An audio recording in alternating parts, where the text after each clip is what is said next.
Investir, de acordo com o dicionário, aplicar, empregar. Investir capitais com finalidade lucrativa, fazer investimentos de capitais.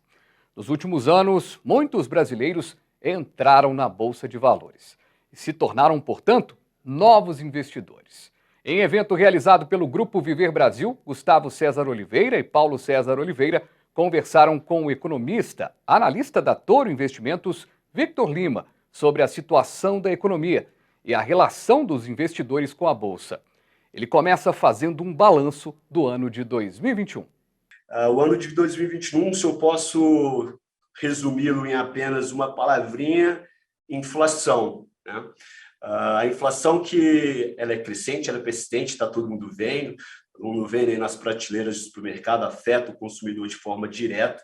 Ela ocorre, primeiramente, entre um desequilíbrio natural de oferta e demanda, que ocorreu com a paralisação da pandemia, com a paralisação da economia durante a pandemia. Posteriormente a isso, a gente teve o quê? A gente teve alta nos preços das commodities, alto no preço do petróleo, do barril do petróleo, que vai refletir diretamente no preço do combustível e principalmente também no preço da energia, que não deixa somente os meios de produção mais caros, mas também provoca uma elevação na tarifa de energia de toda a sociedade. Então, esses fatores são os principais para provocar um ciclo altista mais persistente na inflação.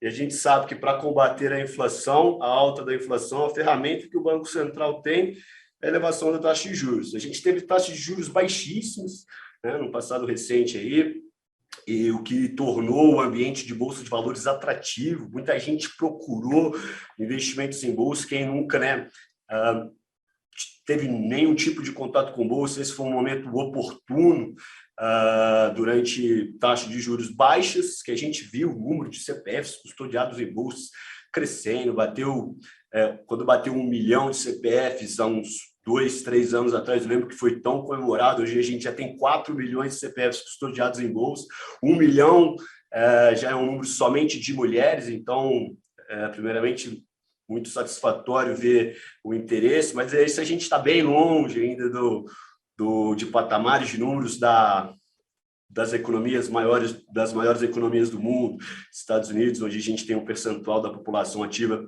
investindo em bolsa bem mais alto, mas já é um primeiro passo que nos alegra.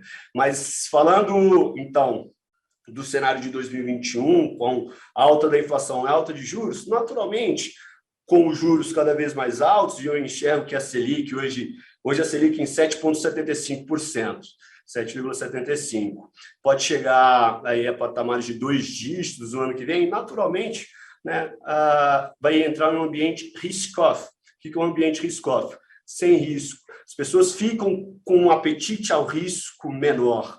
Por quê? Poxa, renda fixa, pagando uma alta de juros relativamente alta, para que eu vou me arriscar em bolsa de valores, sendo que eu tenho um ambiente seguro em renda fixa? Então, esse cenário acaba afastando o investidor da bolsa de valores nesse curto prazo. E a gente viu, né, a bolsa tem uma queda durante todo o ano.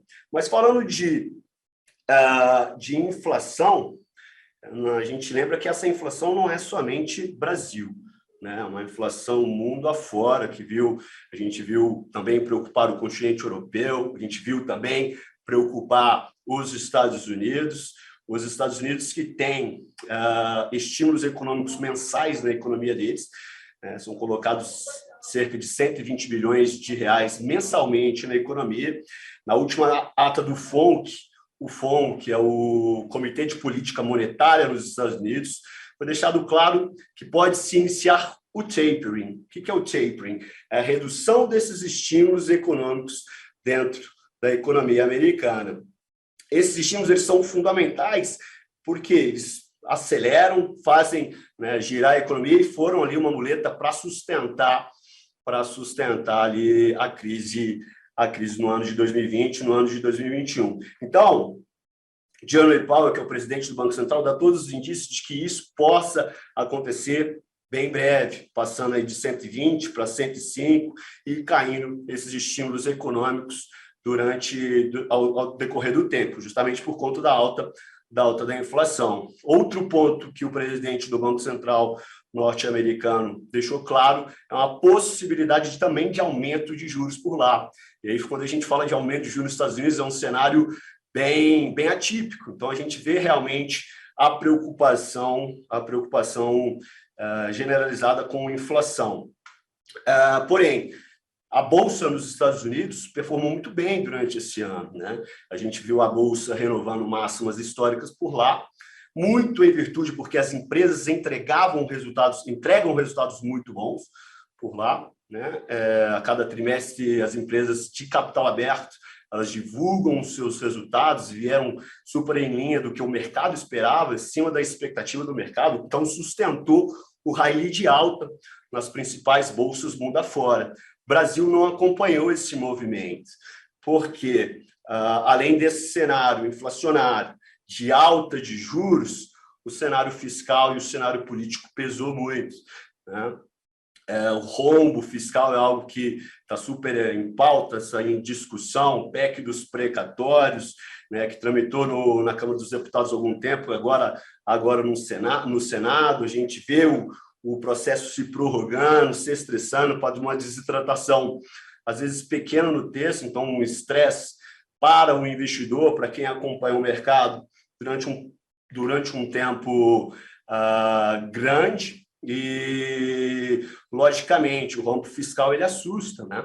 O não respeito do teto de gastos ele assusta, porque gera apreensão, gera incerteza em investir no Brasil. Então, o dinheiro de um capital estrangeiro que, eventualmente, está aqui dentro da nossa economia, com esse cenário de rombo fiscal na parte doméstica, faz com que o dinheiro ele busque outros lugares. E a fuga do dinheiro para outros polos, para outros focos, ela também pressiona a inflação e derruba aí a nossa bolsa para um ambiente de risco.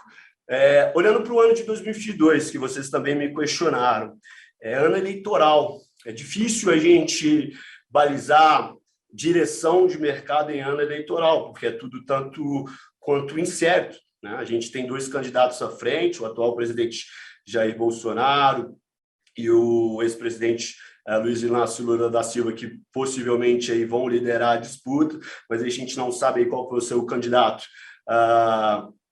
da terceira mão. Então, fica um tanto quanto incerto. Um ambiente incerto para o investidor gera apreensão gera fuga, gera a paralisação de investimento em bolsa para buscar outros ramos de investimento. Então, eu vejo o mercado no ano que vem tanto quanto volátil. Para mim, a bolsa está descontada? Sim, a bolsa está descontada. A bolsa está barata? Está barata. É momento de investir? Claro. Aqui a grande receio do investidor a bolsa está caindo, eu quero me livrar dos papéis logo. Muito pelo contrário, não se vende no fundo, e sim uma tomada em um ambiente em que todo mundo é pessimista, é hora que um bom investidor faz as suas compras. Um ambiente que está generalizado, muito otimista, é onde já há a liquidação, né, dos ativos. Então, o investidor ele entra num cenário pessimista e sai num cenário otimista. Por quê? O mercado precifica tudo antes. Então, eu vejo ações descontadas na Bolsa Brasileira, né, depois desse movimento, só que num curto prazo, vejo que a Bolsa ainda pode cair um pouco mais. Qual que é a saída para o investidor nesse momento? Aporte recorrente. Essa é a melhor solução. Como assim aporte recorrente, né? Seria a compra dos ativos aos poucos. À medida em que ele vai formando cenários técnicos, e quando eu falo cenários técnicos, a gente tem que ir para o gráfico, pontos de possibilidade de reversão, dessa queda para uma alta. O gráfico eles nos sinaliza esses pontos de reversão. Então, num curto prazo, eu vejo o Ibovespa querendo namorar ali a região de 100 mil pontos, 98 mil pontos, para depois fazer um repique, para depois fazer uma penada de alta. Então, eu acho um momento propício para iniciar os investimentos a longo prazo. Tem alguns setores que eu vou destacar aqui ao longo da entrevista, mas com todo o cuidado, né, fazendo os aportes e os preços médios ao longo do caminho, que eu vejo que ele possa testar regiões mais baixas. É muito difícil cravar o fundo. Falar, Vitor, o fundo vai ser qual? No 100 mil, no 98 mil? Difícil, a gente tem vários pontos de suporte no gráfico. Então, atingir um fundo, faz um aporte, né, para depois ir fazendo um preço médio, aí você tenha um ativo a um preço justo dentro da sua carteira. Tá aí, em um cenário de pessimismo, bem disse aí o economista, não é hora de vender ações e sim de comprá-las. Vamos para o intervalo, voltamos já já.